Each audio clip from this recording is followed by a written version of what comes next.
Hinatulang may sala sa 3 bilang ng kaso si Hunter Biden, ang anak ni United States President Joe Biden, sa harap ng 12 miyembro ng hurado sa Wilmington, Delaware. Tumango ng kaunti si Hunter Biden nang basahin ang hatol sa kanyang kaso.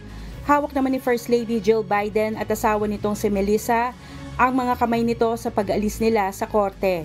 Sinabi ng abogado nito na si Abby Lowell na patuloy nilang isusulong ang anumang maaaring legal na hakbang kaugnay ng kaso.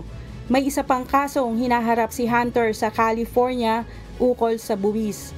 Habang nililitis na ipakita ng mga prosecutor ang taong paggamit at pagkalulong ni Hunter sa alak, crack at cocaine. Dahil dito hindi legal na bumili siya ng baril. Matapos ang pag-uusap ng mga hurado, sinabi nilang nagsinungaling si Hunter noong sinabi nitong hindi na siya gumagamit ng pinagbabawal na gamot nang nag-fill out ito ng government screening document para bumili ng Colt Cobra revolver noong 2018. Dahil dito naging illegal ang pagdadala nito ng baril nang bilhin niya ito. Wala pa namang petsa kung kailan ibababa ang sentensya ni U.S. District Judge Mary Ellen Noreika. Karaniwan ay mangyayari ito sa loob ng 120 araw. Kung mangyayari ay aabuti nito ng 1 buwan bago ang November 5 presidential elections.